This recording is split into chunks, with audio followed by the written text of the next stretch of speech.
You're listening to WCAT Radio, your home for authentic Catholic programming. Welcome to WCAT. I'm Kiki Latimer, and I'm your host for the Catholic Bookworm. And I'm very excited to have with me today Robin Arthur. I've interviewed his brother several times, Ivan Arthur. Ivan's, he's over in Spain and India at this time, and you are in Canada, correct? Yes, that's right.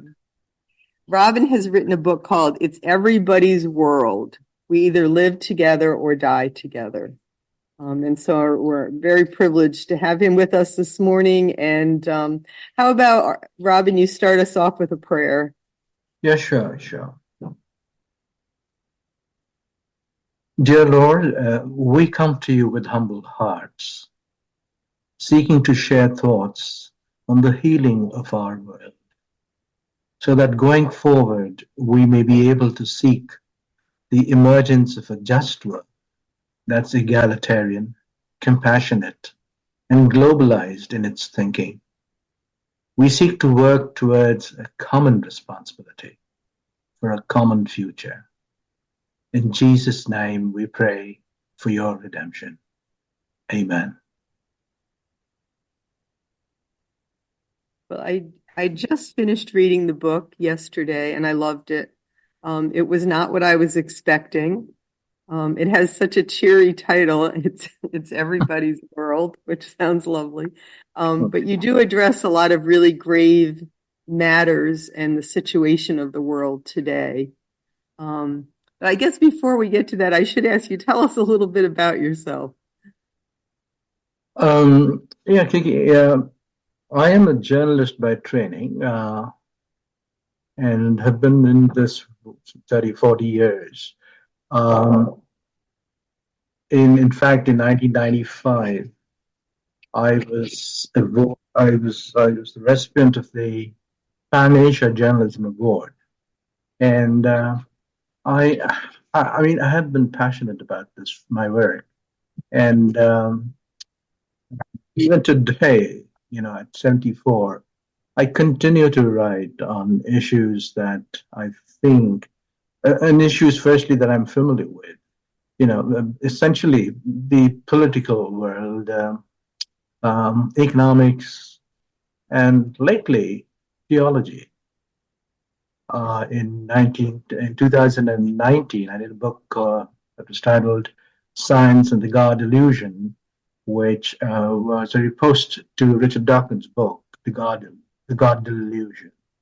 Mm-hmm. And then I did Experiencing God, and these were books that published by Unroot, Experiencing God, Thoughts and Testimonies, and the last one was Global Healing. So in a sense, this book, It's Everybody's World, is a sequel. It's a sequel to Global Healing. Yeah. Other than that, yes, my wife, Teresa, I live with her every year in Halifax. She just completed 50 years of marriage on the 20th of April. Congratulations. 3 children in 3 different parts of the world, and 7 grandchildren. Wow, how exciting. That's wonderful. Once upon a time, my hobbies, some of my hobbies included music. It no more is a hobby. I mean, I used to play the piano. Huh? Things like that. So, yeah. Well, you have a very gentle writing style, and considering the grave matters of which you write, I was just really impressed that you give the reader a real opportunity to listen to you. To listen, yeah. If you come down too strongly, sometimes it doesn't help, especially in North America. Yeah, right. Yeah. So I think, everything can always be said in a kind of way. Yeah. Right. I don't want to do too much a spoiler, but I do want to mention for those who go on to read the book that your opening story of the planet Shroud was very stunning. And a real eye-opener. Yeah, there was a catch in the end. Yeah, and I don't want to mention it. To let the reader know that this is something that could happen. But you begin primarily with the concept or the reality of the rise of nationalism throughout the world, especially in the major controlling countries of the world. Yes. You can see it is sweeping across Central Europe and Central Asia. And that's on the one hand. And the thing with extreme nationalism is that in its progress, it slips into authoritarian rule. You know, I mean, in Hungary, you can almost see that um, the new prime minister is beginning to react like any titular head, or not so much a titular head, but as any dictator would. That's happening in Poland as well. In South Asia, you've got the Philippines, who basically having to contend with the dictator, and in India today as well. And you've been there. Likewise, what's happening in Europe is the fact that we're bringing in Muslims and Hindus and people of different color and different, faiths and cultures, and as I think it was the gentleman in Hungary who said, I mean, they come in with different faiths, and they are going to influence our cultures. They're going to influence our religion. They're going to, and that's not what we want. Well, when you look at what was Hitler's motivation to go to war, it was the motivation was hate and to eliminate, non-Aryan races from Germany. And fear.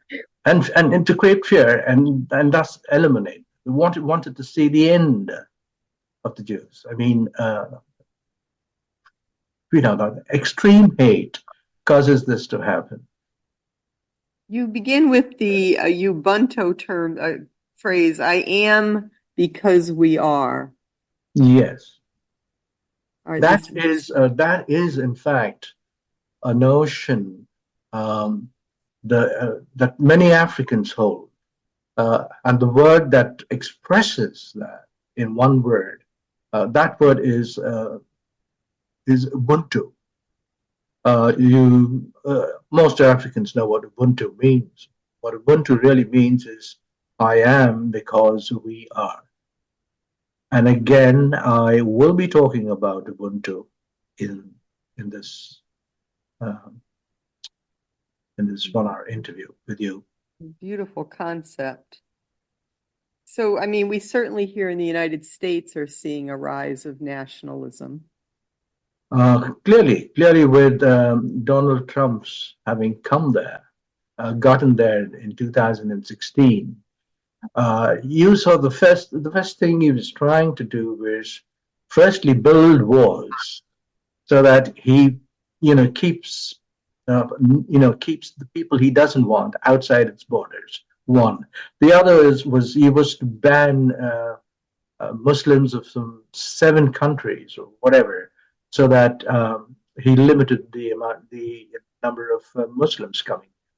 And it happened just about the time, when in Europe, starting out with Britain, Brexit basically led the way, saying, taking back control. And Donald Trump came in with that, with a resounding campaign line which said, "Make America Great Again," which is to suggest that increased immigration into the United States brought down America's greatness in many ways, which was not true. So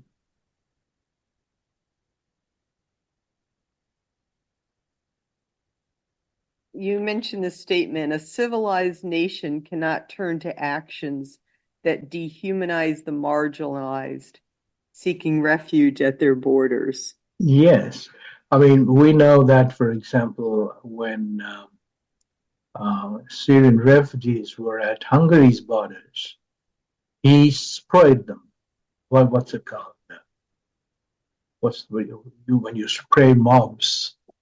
You know, what's the word for spraying mobs, right? Yeah. You tear gas. Sorry, I can see I can get the word. But yeah, he tear gassed them. At the U.S. borders, when those 5,000 caravans from Honduras and Guatemala came in, I mean, he did something. So I think something similar was done. I mean, and we know that mothers and children were separated at borders, and so a civilized nation shouldn't be hard on humanity. You're being hard. I mean, as Pope Paul, I think, not Pope Paul, I'm sorry, Pope Francis said recently, people who are taking those boats precariously to get here are not invaders. They're seeking welcome. They're seeking welcome. They're not invaders. And I think Angela Merkel, true to her faith, when she was challenged with something like a million refugees at the border, she opened the gates. And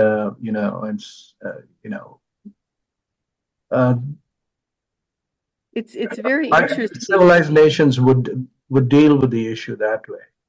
And in fact, forgetting his name now, the French UN gentleman had commented on the fact that just like forbidden fruits, if you close your borders, you're going to antagonize people and play into the hands of people smugglers. Whereas if you open your borders and provide an infrastructure of regulations for inviting people in, the chaos will end. So you mentioned that Canada has done a good job of dealing with people coming in. Oh yes, yes. I think in a year ago, or was it 2 years ago, they upped their immigration numbers in a way that doubled the figures. Canada, for many years, was taking in about 250 newcomers in the independent category. But I think in 2022, they brought in 500,000. They doubled it. And went on to say thereafter that we have an ambitious target of 1.5 million to be achieved in the next 3 years.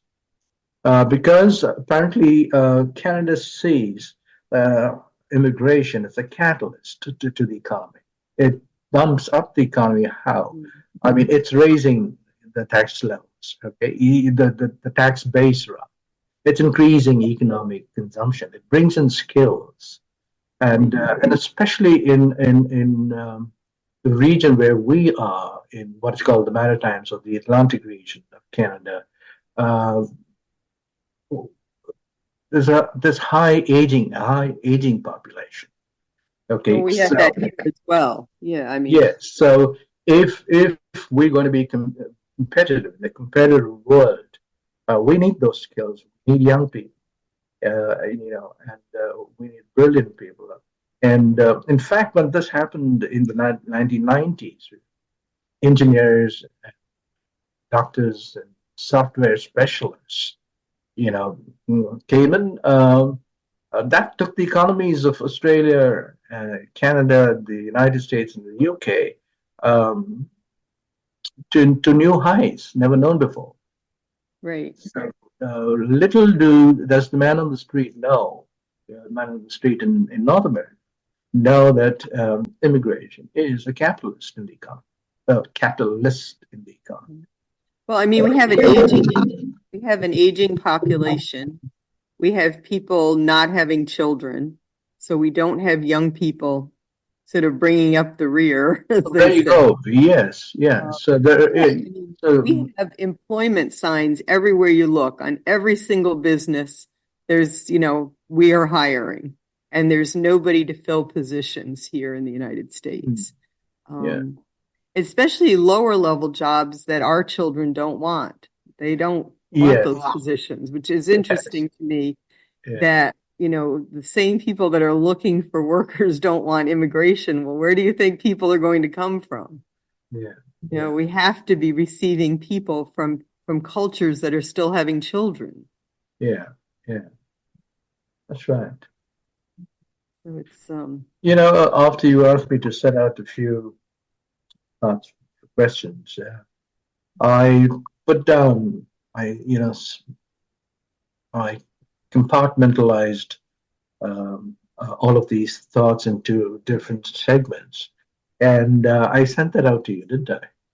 I did not receive that I know of. The questions, the questions. I did not, but I, it could be I don't have them right here in front of me, but yeah. feel free to ask them. Okay. No.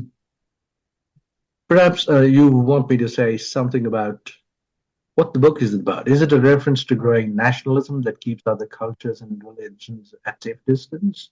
I mean, what is the book about? And I thought I could just say a few words about that. Please do. Yeah. Okay. So, Kiki, none of us really won a 1939 world stage setting that unleashed a holocaust on the planet. Okay. In the last 10 years, we have seen anger festering in Europe over liberal immigration policies. And when streams of refugees headed to European shores during the bloody civil war in Syria, Europeans were polarized in their ideas about nationhood. Austria, Hungary, Denmark, and the Netherlands openly made it known that newcomers are not welcome, arguing that granting entry to these alien races practicing another faith would result in altering Europe's culture, custom, and tradition. What do you think led to World War II? It's a one word answer: hate. So, in tandem, it's also becoming increasingly evident that worldwide the primacy of democracy is waning. And almost in step with that, uh, several countries in Europe and at least a couple of nation states in Asia are slipping gradually into authoritarian governance. Now, that is unequivocally a consequence of hardcore nationalist revival. So this book seeks to prick the ear and invite global communities to be vigilant and seek the peaceful advancement of humanity that globalization can bring about to open the gates to a common future, casting away the other troubles that nationalist ideologies trigger. Martin Luther King Jr. has reminded us that we must either live together as brothers or die together as fools. Yeah. I did find some of your questions here while you were You did. speaking. That's good. Okay. All right. Yeah. Towards the end, where you start to talk about the concept of literacy, I mean, you talk about literacy in terms of obviously the ability to read, but you also extend that to moral literacy. Yes. And so you talk about the question, if morality is made the cornerstone of the education process, we Yes. should begin to see some changes in the world. The Yes. whole concept of, there's literacy as far as just being able to read and write. And then of course we have now we have the, technological literacy, the ability to have the Zoom, and to turn on the internet. And then, intercultural literacy and moral literacy. So I mean, Yes. huge topics that obviously are very necessary for the world to work well together at this Yeah. point in time. Now, on that question, I have a few comments. You say if morality is made the cornerstone of the education process, we should begin to see the change we want to see in the world, right? So let me expand on it. In my mind, I see, I can point only to education as the key to creating an ideal world. Iraqi booksellers leave their books out in the open at night, and because they have a saying, our readers do not steal, and thieves cannot read. So what this says to me is, if we create readers, we also get rid of thieves. Now, communities, we also get rid of thieves. So we can create elite societies and peaceful communities, really by introducing moral conduct into the curricula of school education. A well-rounded education is key, I think, to the challenge of change. And those developed nations and those countries that seek social change through growing literacy will join the ranks of developed nations. I don't believe that you eradicate poverty by deploying Keynesian principles of GDP growth. I think you first have got to prepare the social climate in which the germ of development can germinate. So I keep saying literacy and poverty, for example, are concomitant. And let me give you an illustration. In 1961, India's literacy rate hovered at around 40%, according to the Census of India report. At about the same time, economists estimated that the poverty rate in the 1960s also remained consistently at 41%. So you can see concomitants there. Then almost 6 decades later, its literacy rate rose to about 77.7, down from 40 in 2018, and its poverty rate dropped from 41 to 21.9. I argue the fact that developing economies cannot rely on Keynesian theories of GDP growth if the social climate in which the seed of economic prosperity can germinate has not first been. You take countries, the rural regions in most countries, and you see a superstition basically running people's lives, and then there are quaint customs and traditions, okay, that don't let them move forward and forward in life. I mean, today, we talk about women's literacy, for example, in the developing world. It ranges from 15 to 25%. So what equality are we talking with men? Today everything really works online, and if one wants to seek an appointment with the doctor, you got to get onto your phone and just about everything you need to do in life requires you to get onto your computer and look up this and look up that. Nobody tells you go here and there. You got to. So with low literacy levels, you're not going to be able to stand head to head with another literate person, and therefore you are sent back into the backwaters of life in poorer regions of other countries.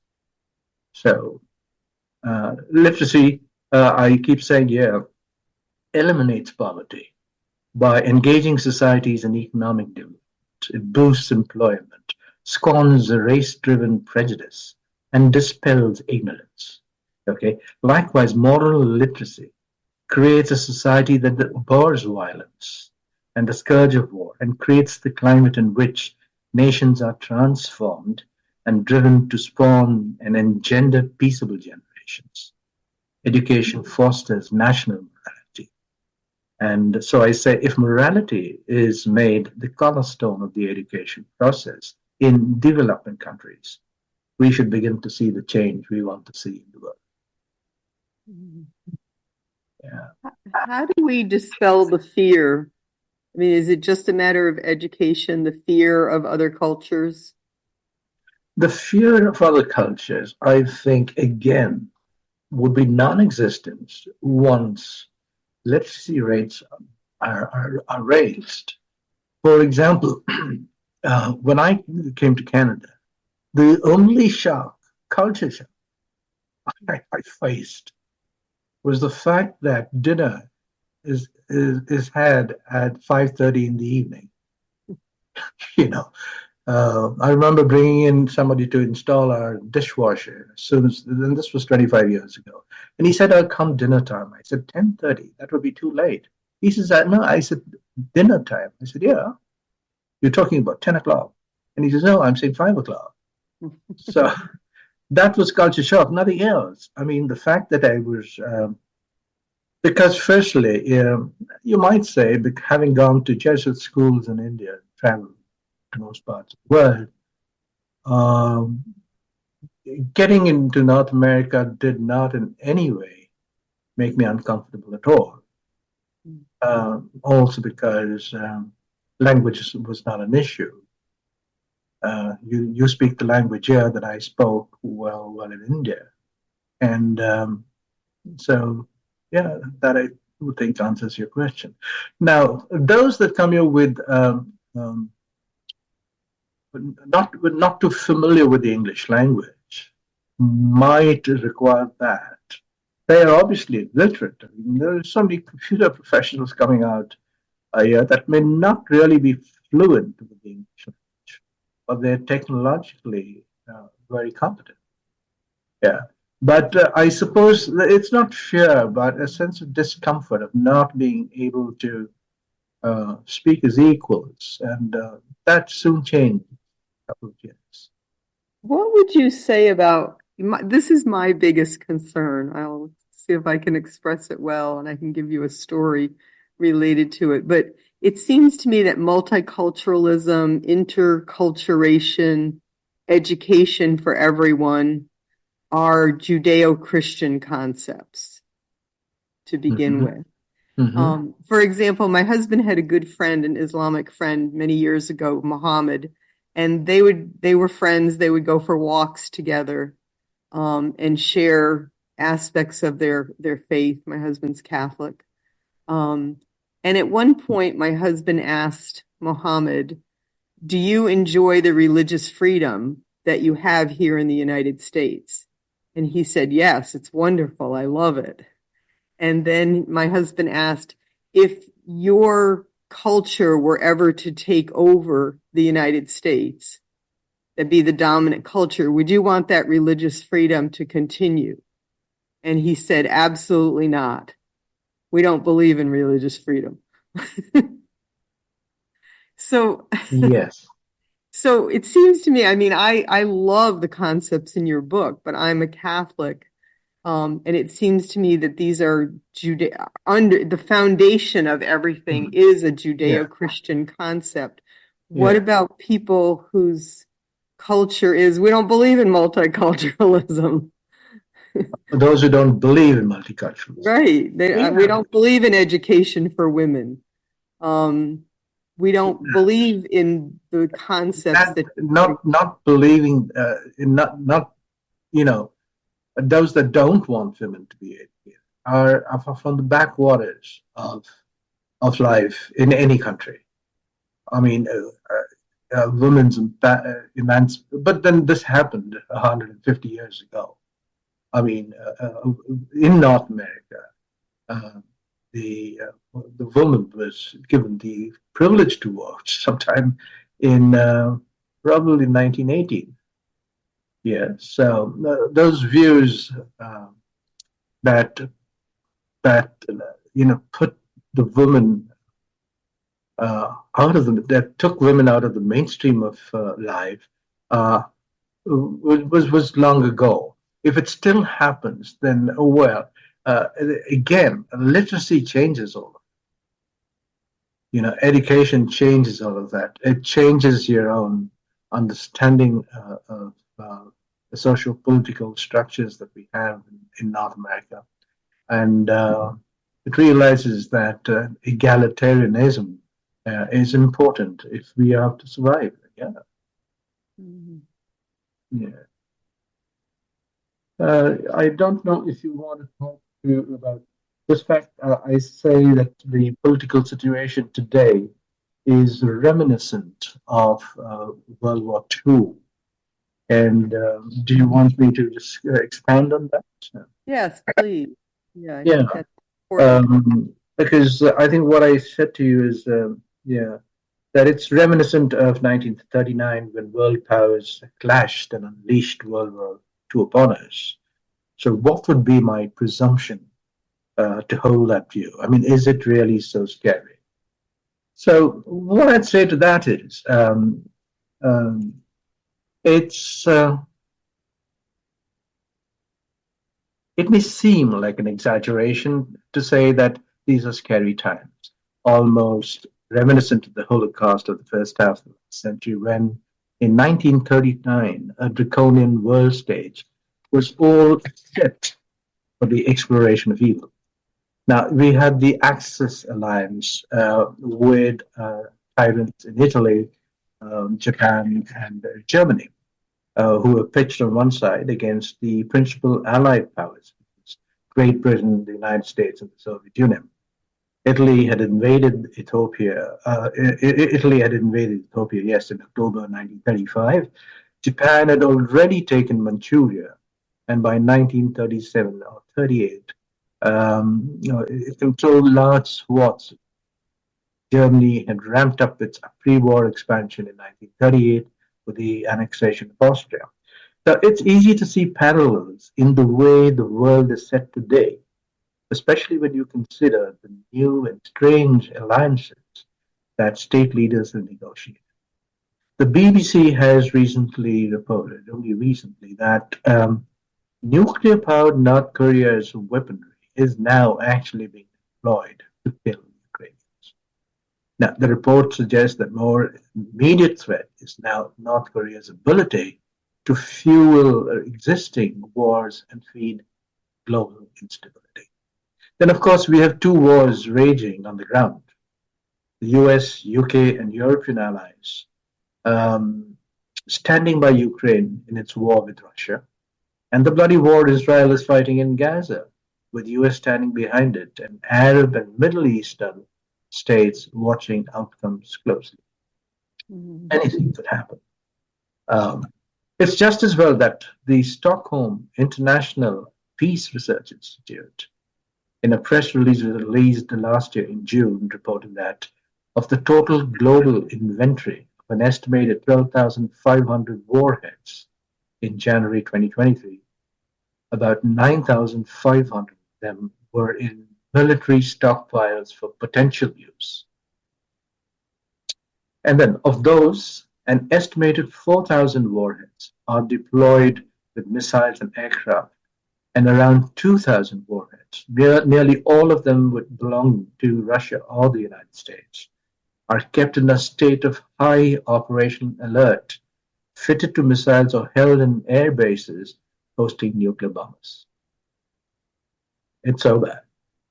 The Stockholm Peace and Research Institute also affirmed in another press note that the world's total military expenditure shot up by 3.7% in real terms in 2022 to reach a new high of $2,240 billion. So there's this major expansion of nuclear weaponry taking place, and some 200 of those warheads are ready to shoot. They're already fitted onto missiles and held at air bases housing nuclear bombers. So it's not an exaggeration, and that's what we need to build. You know, Mhm. I thought you might also want you might just wonder, why do I say extreme nationalist ideology is currently penetrating world politics? and why is that bad for the world? Well, Shall I? yeah, please. Yeah, okay. So in my response to your first question, Kiki, I briefly touched on extreme nationalism gaining ground in Europe and the United States. Let me expand now on somewhat and on that, and then give you my tuppence, as it were, on why I think nationalist politics is bad for them. Anger over Europe's liberal immigration policy may have been brewing for a long time, but in early 2012, that festering anger among European right-wingers exploded with the bestial shooting on the island of Utøya in Norway by Anders Breivik was terrific. In the Netherlands, ahead of the parliamentary elections in 2017, Geert Wilders proposed banning migrants from Islamic countries and the closing of mosques, Islamic schools, and such. In June 2018, Austria vowed to close 7 mosques and expel imams who it said are funded by foreign countries. Now, the immigration rules in Denmark are probably among Europe's toughest. There are also rumblings of dissent that could split the EU too. The pace by then was really set to roll back globalization. That was earlier evident in the Brexit call to take back control and the rallying cry or call in the United States to make America great again. So in the 2016 US election, there was talk of barring the entry of citizens from 7 Muslim countries and of plans to build a wall to stop Muslims from illegally crossing the US border to put America first. Next bill. So let me see. What did I say? One of the things that you mentioned is that that I wanted to bring out, maybe this is a good place, is that the war sort of that we're fighting sort of globally here is not between religions, but between aggressively secular Yes. groups and versus religions. Yes. Maybe you could speak to that a little bit. I remember this is what, this is what a Father Raymond D'Souza, who spoke at one of my interfaith conferences, had come up with. And let me just make a reference to that. Or I don't have it here, maybe. Father Raymond, no. So he said it's not a question of whether we have room, but he's talked about the fact that in North America, you got an aggressive secularism. And really the issues are between the religious and the strongly secular. That's what we see in Canada. And he then, of course, I don't. I mean, here as a Catholic, it's very interesting when, you mentioned Trump. We're sort of stuck between the sort of nationalistic Republicans and the culture of death Democrats. So we have a tough time when we go to the polls to vote. Yes. It's and anyone who's not in those two camps, if you vote for them, they're not going to get elected anyway. So we always have a tough time of it as a Catholic going to the polls. So what Father Raymond D'Souza was saying is, he says, first, religion has been a growing factor in the global public life in the late 20th and 21st centuries. Second, he says, religious liberty is the first and an essential public one. So any liberal democratic society has to make room for the religious in public life. Third, culture is at the heart, or rather, religion is at the heart of culture, is at the heart of the religious. Yes, people are not going to leave their religion at the door and come in. So it's important to take into account religious identity and practice. And then lastly, the danger is this, he says. The growth of secular fundamentalism can be successful in marginalizing religious voices, but at the risk of radicalizing. That was very interesting to me. Yeah. Maybe you want to repeat that. Yeah, it says it's important to take into account religious identity and practice, and that the danger is the growth of secular fundamentalism can be successful in marginalizing religious voices, but that would come at the risk of radicalizing. Mm-hmm. And we've seen what religious radicalism has been doing, right? Starting with the Crusades. Mm-hmm. Yeah.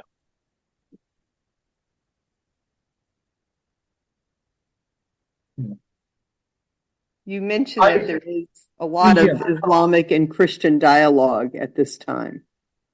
Yes, in fact, Dr. Amir Hussain, who spoke at one of my conferences, talked about the fact that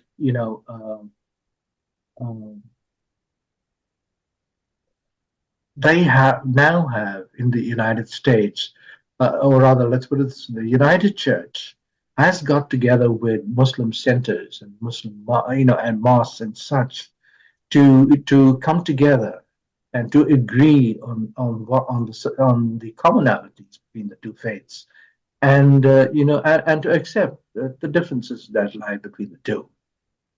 So I've got his notes somewhere here, which yeah,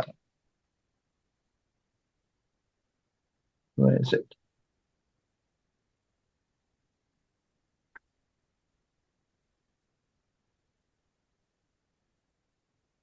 When we say how do we deal with religious diversity, especially in North America? It may be said that interfaith dialogue is at the heart of the Christian message. Amir Hussain, a professor at the Department of Theological Studies at Loyola Marymount University, and he is in fact the gentleman who has written Backpage Blurb for my book. If you may want to look at it again. So he referred to the parable of the great banquet in Matthew 25:31-46 to make his point. What was that all about? What was the great banquet really? This is when we hear it being said, when the Son of Man comes in his glory and all the nations are gathered before him, the King will say to those at his right hand, "Come, you blessed of my Father, inherit the kingdom prepared for you from the foundation of the world. For I was hungry, and you gave me food. I was thirsty, and you gave me drink. I was a stranger, and you took me in." Then the righteous will answer him, saying, "Lord, when did we see you hungry and feed you, and thirsty and give you drink? When did we see you a stranger and take you in?" And the King will say to them, "Assuredly I say to you, inasmuch as you did it for me, you did it. Inasmuch, where am I? As you did it to one of the least of my brethren, you did it for me." He goes on to say that in order to gain a seat at the banquet, we must do likewise, that is, care for the stranger and be nice to our Muslim neighbors. Indeed, we can do this, he says, at the international or national level within our churches and mosques. The United Church in the United States, for example, has initiated interfaith discourses with mosques and Islamic centers with great success. So we can bring people of diverse faiths into our fold, because they're not going to leave their faith at the door and come in, and yet you need them to grow your economies. Right. Yeah. So there is a way of coming together as brothers, coming together as neighbors. I always say follow the money. Follow the money.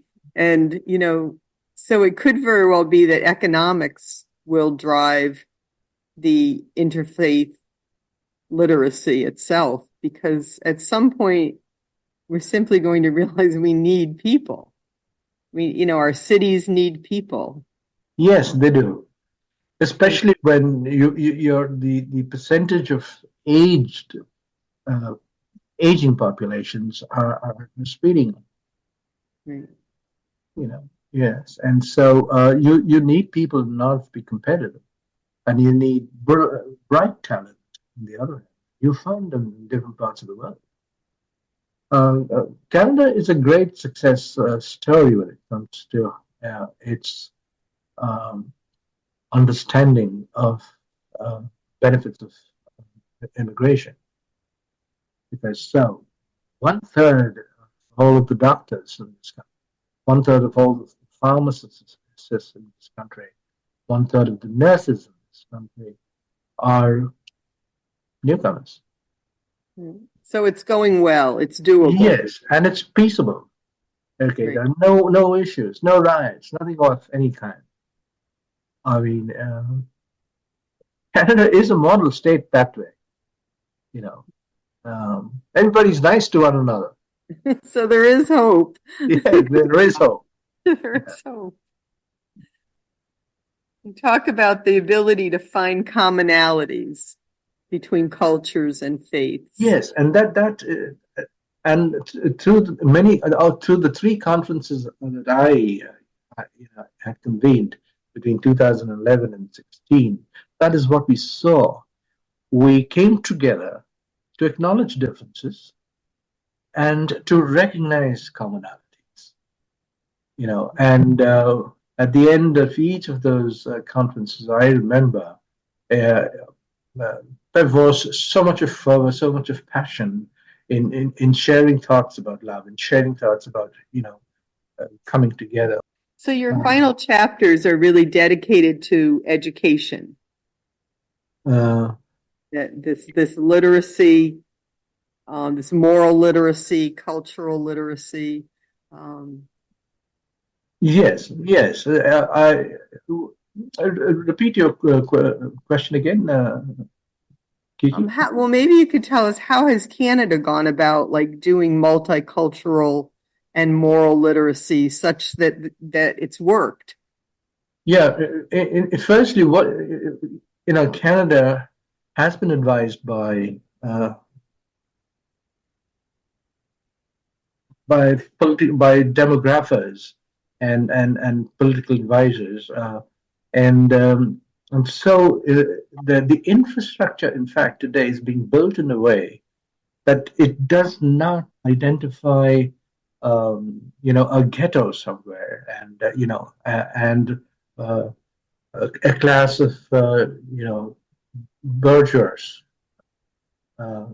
people in another. Um, it's being designed in such a way, townships are being designed in such a way that you have a temple, a mosque in the same place, and you've got a university right out there. So a mix of all. So in a sense, we don't create ghettos in any way, and we working on social inclusion in a big way. On the other hand. Because if you're not going to include newcomers in your socio-economic projects, for example, society as a whole, economically, will be poorer. So so in a sense, Canada does not make a deal about its multicultural population. It sees that as one nation, one people, and no discrimination of any kind really in government affairs, in political affairs. It's a very peaceable land. Yeah.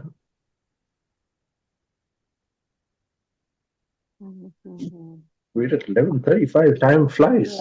Yeah, I know. It always goes fast. Yeah. So one of the things also that you mentioned, and I've always said this, irregular migration is a result of policies that prohibit proper immigration. Yes, So, yes, people say, well, they should come in legally. And I always say, well, they can't afford to come in legally. They're too poor to come yes, in legally. You've made the situation of coming in legally impossible. yeah. People don't want to come into a country illegally, but they have no other choice. But they have no other choice, and that's Right. what I get his name now, Francis Crepo, a UN officer, had said, look, if you set up, you spend so much of money to secure your borders, and still you have, riots out there. Right. Why? Because you're playing into the hands of people smugglers. But if you had regular channels of information with regular a set of objectives and a set of rules. We're humane. You open your borders and you create a vibrant economy. Okay, but the moment you forbid fruit, one is going to work against it. And I thought that was great advice. And because between the 2016 and 2021, Europe had a bad time. That was when some 400,000 people were killed in the Syrian war. And today's refugees here, I think. Yeah. Now they say a record 1.3 million migrants applied for asylum in the 28 member states of the European Union in 2015. Nearly double the previous high watermark in the year previous, according to first Pew Research. And then at the end of 2022, 108.4 million people worldwide were forcibly displaced by a result of persecution, conflict, violence, and human rights violations. In other words, more than 1 in every 74 people on Earth today has been forced to flee.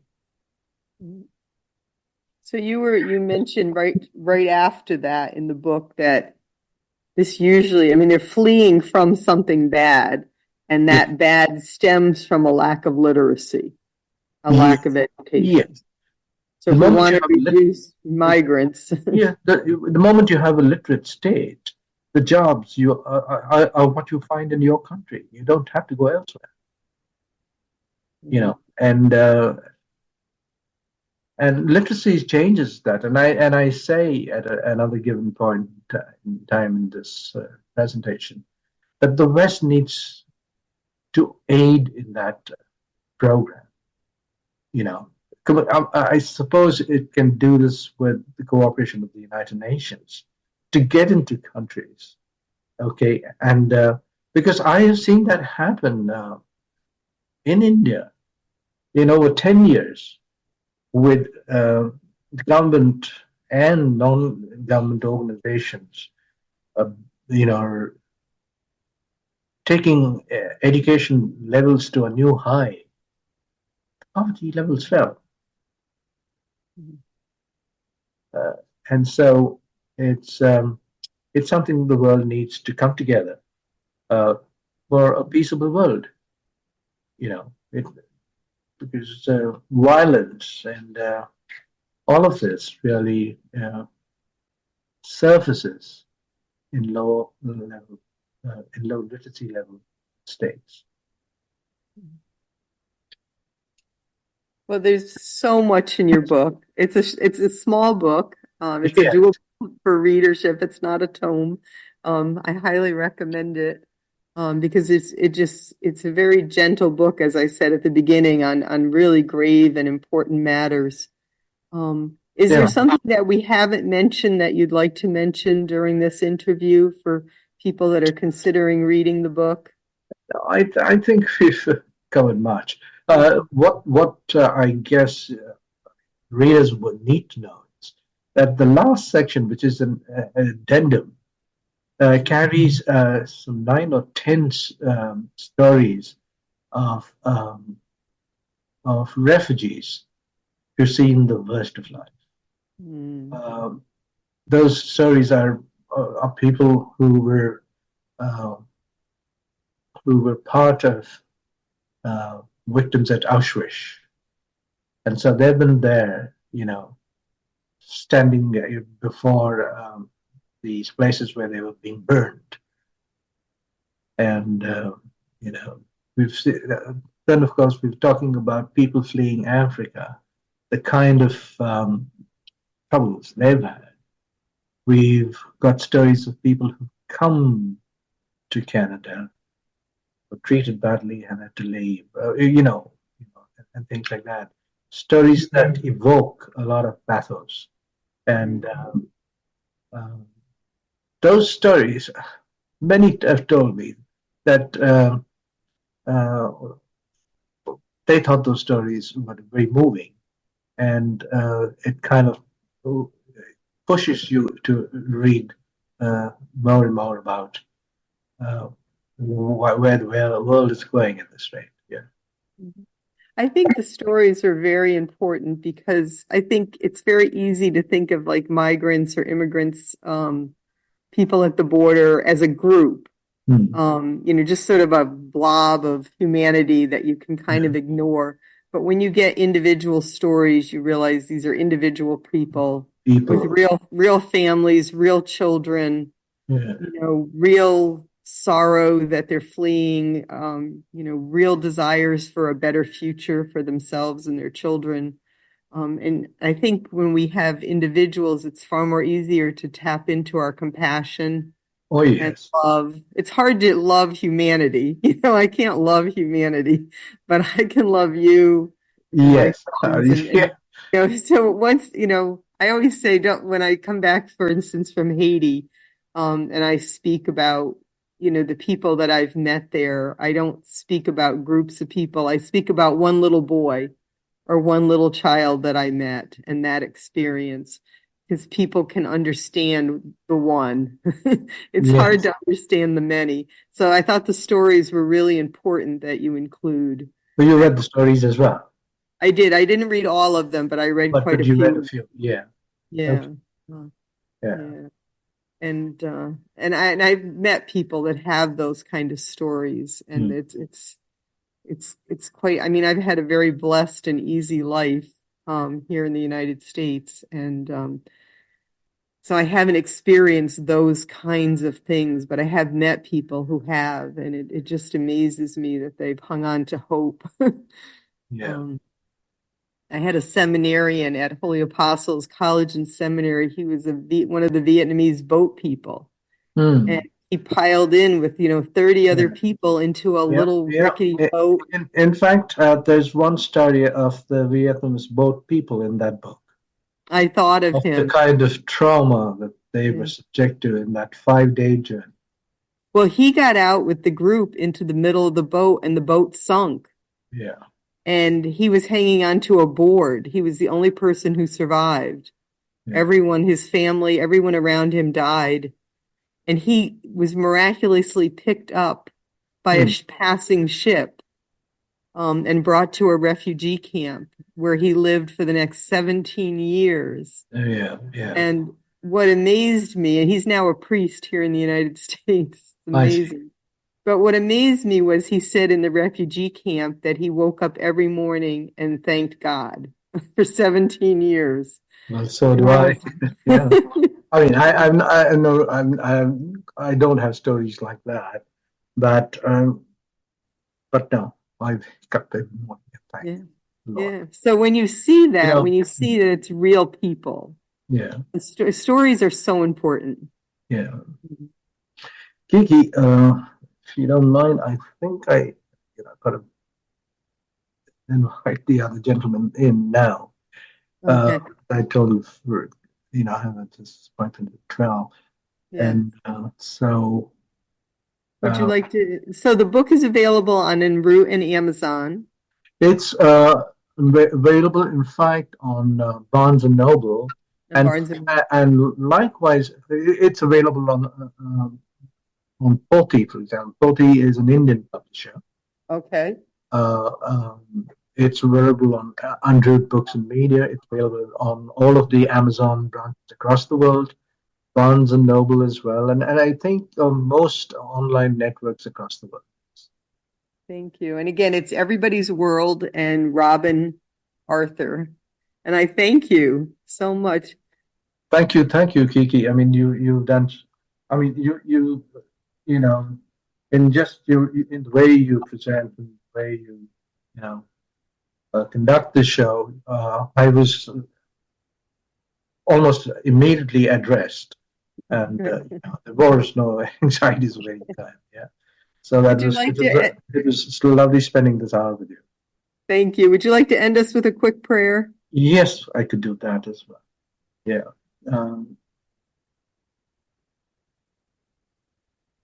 Dear Lord, by your grace, we have had a wonderful discourse this morning. Thank you. We pray that these thoughts may filter down, illuminate, and contribute to the progress of mankind. In humility, Lord, we leave these thoughts at your feet. Amen. Amen. Thank you so much, Robin. Thank you, Kiki. It's been wonderful, and I give my love to your brother and to Ivan. Surely I will. Surely I will. Well, thank you, and God bless. Thank you. You've been very kind. God bless. Hello, God's beloved. I'm Annabelle Mosley, author, professor of theology, and host of Then Sings My Soul and Destination Sainthood on WCAT Radio.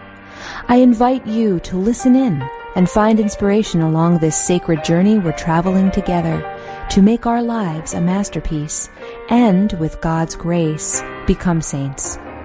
Join me, Annabelle Mosley, for Then Sings My Soul and Destination Sainthood on WCAT Radio. God bless you. Remember, you're never alone. God is always with you.